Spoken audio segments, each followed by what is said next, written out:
tin laiah iswa alo ding ta laiah isu lo ding le ro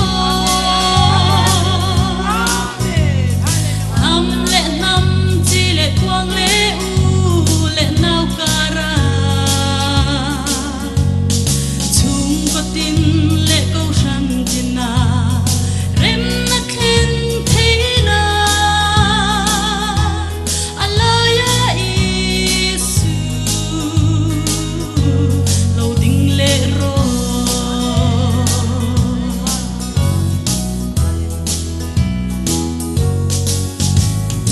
apianin ran khe nga do le ral kara chamang ronza athinin miswal te kara an kheng be chatuan lal parem rua dan hi avaro puye valle kho vele achunga rem na leng se ti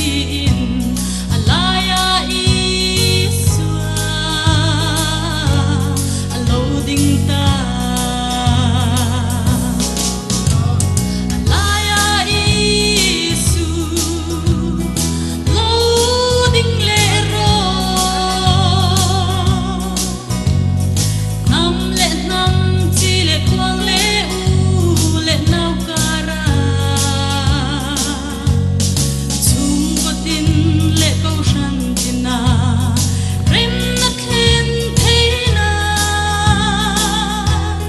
laiah isu lâu ding le ro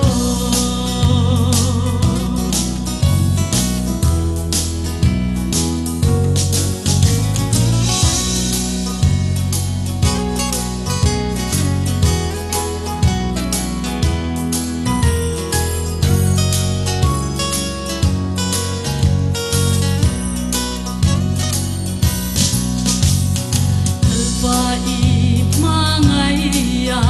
itan sa te hian in rem na kan ngai nam le nam in pong nek na in kan khat zo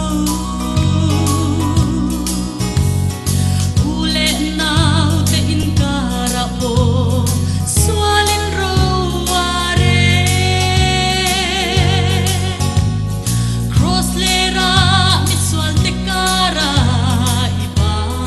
par angkhan